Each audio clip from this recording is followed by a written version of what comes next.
Agora, muita gente também tem utilizado, além do chat GPT, aquelas canetas emagrecedoras. Por isso, a gente vai conversar com um médico com propriedade no assunto, o médico endocrinologista Renato Zilli, que vai poder explicar pra gente um novo estudo, né? Porque saiu um levantamento que tá dando um rebote também em alguns casos. Rebote é quando a pessoa emagrece e daqui a pouco volta a engordar de novo.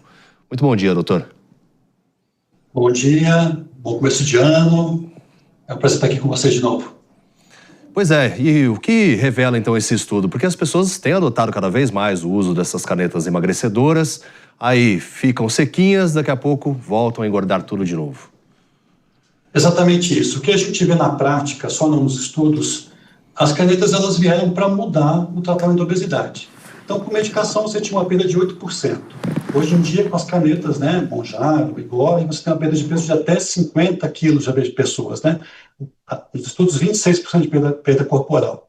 E na prática, as pessoas não chegam na dose cheia, e quando param, o que o estudo mostrou é que a gente vê na prática. A pessoa reganha peso, ela vai ganhar meio quilo, 1 quilo por mês, e depois de 2 anos ela vai voltar. Outros estudos ao peso anterior, outros estudos mostram que se a pessoa não faz atividade física, não faz dieta, ela perde aquele peso, e quando ela volta, né, para o peso anterior, sem a medicação, ela acaba tendo um percentual de gordura maior em relação ao começo do tratamento. Então, a medicação, ela ajuda, né, mas se a pessoa não fizer dieta, atividade física, não tiver acompanhamento, ela perde o seu sentido. Pois é, Camila. Qualquer tipo de hábito, ele precisa ser mudado mentalmente. Então, as canetinhas emagrecedoras, elas foram boas por quê? Porque elas facilitam e aceleram o processo. Mas de nada adianta eu continuar tendo uma vida como eu tinha, sedentária, me alimentando mal, fazendo uso de bebida alcoólica, de uma vida não saudável, e esperar que essas canetas tenham a solução. É lógico que quando ela parar de aplicar, vai ter o efeito rebote maior ainda, porque o nosso organismo, até o doutor pode falar melhor, ele luta para voltar ao que era. Tem isso, doutor? Muito bom, exatamente isso. Né? Então a gente fala que a obesidade, né, assim como diabetes e hipertensão, é uma doença crônica. Então você tem um tratamento crônico. Né? O que a gente tem hoje em dia é que as medicações elas são muito mais efetivas. E o que as pessoas não entendem, assim, o cérebro, né, quando a pessoa ela começa a emagrecer, ele tem 2 mecanismos de reganho de peso. Um, ele torna a comida mais gostosa. Então você fala, não pode comer chocolate, não pode tomar refrigerante, parece que vem aquela vontade maior. E o segundo, que ele economiza caloria. Então a pessoa começa a gastar menos energia para produzir calor. Então o corpo ele fica mais econômico.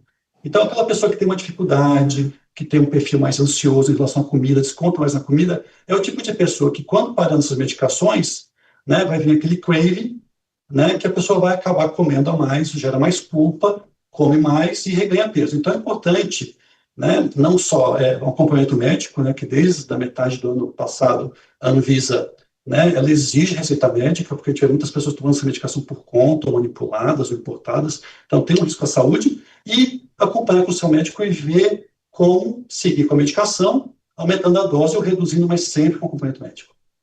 A Isadora tem uma pergunta?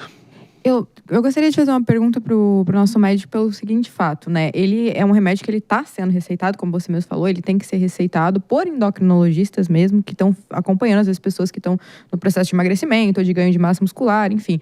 Mas parece que existe uma cultura de normalização, né? De deixar de ser um tratamento para diabetes. Um amigo meu usou e é bom. Exatamente. É famoso isso, né? Não é mais deixou-se de ser um tratamento para diabetes para começar a se tornar algo normalizado, regularizado ali mesmo, que não deveria ser. E aí eu queria saber, primeiro, assim, os riscos que isso tem quando a gente pensa no medicamento, que a gente está falando de um medicamento, e também na parte do longo prazo, porque hoje eu acho que existem muitas dúvidas, como é algo muito novo, a gente não tem uma percepção de longo prazo, né? Não sei se existem, a minha pergunta é, não sei se existem estudos, se existe alguma perspectiva do que seria um impacto que poderia nos prejudicar a longo prazo, porque a gente sabe que hoje pode dar um problema gástrico, ou pode ter o retorno do peso, mas e a longo prazo? Como que isso pode impactar a saúde da pessoa que faz um uso constante? Boa pergunta, vamos por partes. Então, essa medicação, né, a gente começou lá atrás com Byetta, depois Victoza, Saxenda, Ozempic, Wegovy, Mounjaro agora. Então, a classe do GLP-1 e GLP, ela vem sendo estudado aí há décadas. Então, para uma medicação ser lançada, ela tem anos de estudo. Claro que muita coisa a gente descobre depois que a medicação foi lançada. E o acompanhamento médico, porque muitas pessoas acabavam comprando a medicação sem acompanhamento. Porque antigamente as medicações causavam muito efeito colateral, tinham um risco à saúde. Então a maioria, né, das pessoas que tomam ou a semaglutida, né, que é o Ozempic e o Wegovy, e a tirzepatida, que é o Mounjaro, os efeitos colaterais, na maioria dos casos, são mínimos, né? Um pouco de azia, um pouco de sensação de plenitude, diarreia, constipação, nos casos mais graves, náusea e o risco de pancreatite em pessoas com antecedência. Então, são medicações muito mais seguras, né? O que a gente tem é que o estilo de vida moderno que a gente segue, né, é um estilo de vida que propicia a pessoa a ser sedentária, a alimentação saudável é cara, tem uma baixa disponibilidade, você acaba consumindo uma grande quantidade de caloria, não faz atividade física, dorme mal, estressado, e desconta a comida e ganha peso. Então, ela trouxe uma solução que só era comparada à cirurgia bariátrica antigamente. Então, a medicação, ela é segura, são vários anos de estudo. O que a gente sabe? O que esse estudo trouxe, né? Que realmente é um tratamento crônico. Eu tenho pessoas que com Mounjaro perderam 50 quilos, mas a pessoa mudou o estilo de vida, né? Então, já está reduzindo a dose. Então, é importante perceber que a medicação ela tem um efeito individual, né? Então, é porque o vizinho tomou que vai ter o mesmo efeito, né? Então, assim, depende. Se a pessoa toma insulina, por exemplo, né? Tem que ter uma ajuda da medicação. Às vezes a pessoa perde muito peso, tem que reduzir o remédio da pressão. Então, é importante que o médico, né, não só o endocrinologista, né, cardio, clínico, pode prescrever, mas é preciso de um cuidado na saúde da pessoa. E a diferença do Mounjaro, né, que trouxe, que é algo importante, de saúde pública, porque a apneia do sono é uma doença muito grave, né, que é quando a pessoa para de respirar à noite, associado com ronco, e é associado com ansiedade, depressão e ganho de peso, né. E o Mounjaro, no final do ano retrasado, ela foi aprovada para o tratamento de apneia. Então, hoje em dia, tem uma medicação, né, que antigamente só com CPAP, aquela máscara para respirar. Então, mudou muito. Claro que a gente tem muito a descobrir sobre as medicações, está vindo aí mais de 120 moléculas no mercado, então a gente vai ter ainda muita medicação que vai atuar nesse eixo das medicações atuais, mas realmente elas mudaram o tratamento não só do diabetes e da obesidade. E você falou inicialmente, né, essas medicações elas foram lançadas para o diabetes. E aí foi percebido que realmente ela tem um efeito perda de peso. Então tudo começou com o diabetes. Você citou o CPAP, né, que é aquela máscara para evitar o ronco. Eu preciso dessa, mas o humano já usa, né? Pois é, eu faço tratamento para apneia do sono, uso o CPAP para dormir. Fiquei curioso, porque eu não sabia, então, que pode ter um efeito positivo para a apneia do sono também, doutor? Sim, mano. Saiu, no final do ano passado, um estudo grande, mostrando que você consegue reduzir até 30 eventos de apneia por hora. Muita coisa, uma apneia grave. Então, hoje em dia, né, o que a gente vê com as pessoas que usam CPAP, né? Que tem apneia, né? A pessoa não tolera muito o CPAP, porque ela faz uma pressão na hora que a pessoa respira. Uma noite mal dormida, ela pode equivaler até 400 quilocalorias. Então, na prática, você vê que a pessoa que tem apneia, além de ela dormir mal, produzir mais hormônios e ganhar essas calorias, ela fica compulsiva no dia seguinte. Então, o Mounjaro, né, tirzepatida, trouxe essa possibilidade de você, com uma medicação injetável semanal, tratar uma doença grave, né, com várias questões de saúde a longo prazo, com a medicação. Pois é, aí fica a questão de sempre procurar um médico, as esposas que se incomodam com o ronco, jamais aplicar canetinha enquanto o homem estiver dormindo, né? Nós conversamos com o médico endocrinologista Renato Zilli, que agradeço demais a presença aqui no Morning Show. Bom dia, até a próxima. Valeu. Pro pessoal que nos acompanha pelo rádio, nós vamos para um rápido intervalo, voltamos daqui a pouquinho. Interessante, né, essa questão de realmente diminuir o ronco, mas claro, conforme eu brinquei aqui, mas é sério, né? A gente precisa realmente procurar um médico para que possa fazer os exames e dessa forma detectar se você precisa, né?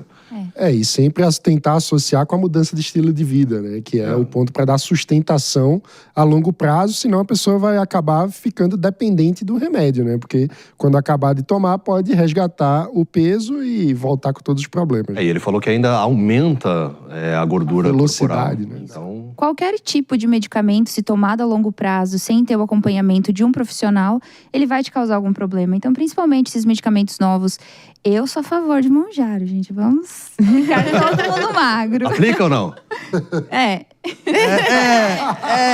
vou revelar os segredos. Não faz pergunta constrangedora. O que acontece? Eu sou hipertensa. Então, eu tenho uma vida ativa, eu me exercito, eu me alimento bem, e mesmo assim eu sou hipertensa, por questões genéticas. E eu percebi que com o uso do Mounjaro também diminuiu a minha hipertensão. A hipertensão, ela é complicada porque realmente pode causar consequências mais graves, né? Pressão baixa diz que não tem tanto problema, você só desmaia. Só desmaia não, dependendo do contexto é perigoso. Mas o que acontece? Eu não vou ficar lá comprando na farmácia, até porque precisa de receita médica, são medicamentos que até um tempo atrás não precisavam, mas agora é necessário. Eu não vou ficar indo lá na farmácia comprando uma vez por mês, porque é um medicamento caro. Mas sim com acompanhamento médico. Então, apliquei um mês, faz os exames. Posso aplicar novamente? Vai lá. Tudo com o acompanhamento. E essa o ponto, né, de voltar o peso, do peso voltar mais rápido, do acúmulo de gordura, qualquer tipo de procedimento. Se você fizer um procedimento, se você fizer uma bariátrica, se você fizer um processo, até para quem eu já acompanhei o pessoal que faz competição, né, que é bodybuilder, até os bodybuilders, fisiculturistas, eles fazem acompanhamento muito próximo. Quando você existe um processo, seja qual ele que for, de redução de peso ou de ganho de peso, você precisa de um acompanhamento, porque é algo que impacta não só nos seus hábitos, na sua rotina, no seu dia a dia, mas também no seu psicológico, no seu emocional. Então, se você não tiver com o emocional muito bem preparado, acha que aquilo ali vai ser uma solução para sua vida, daí você perde o peso que você queria perder, o seu emocional não está estabilizado para viver aquele momento, né? Então, quando a gente fala de peso, a gente fala de saúde mental também. Muita gente quer emagrecer porque, não, é uma questão estética, eu quero ficar mais magro, hoje a tendência é realmente essa, mas isso não contrapõe ali o peso do emocional, da saúde mental também que existe ali em cima disso, né? Como a gente tá falando, o acompanhamento médico, mas principalmente a rotina, os hábitos saudáveis. Por que o corpo acumula mais gordura? Porque o seu corpo já tá ali acostumado a acumular gordura. Então você não mudou a alimentação, você não mudou os seus hábitos, você não construiu uma mentalidade ali com um apoio profissional do que vai ser a sua vida a partir daquele momento. Ela não vai mudar muita coisa. Você vai ficar preso num círculo vicioso, que você emagrece, você daqui 6 meses vai ter que usar de novo, aí passa mais 6 meses. É o efeito sanfona. Exatamente. E olha como os assuntos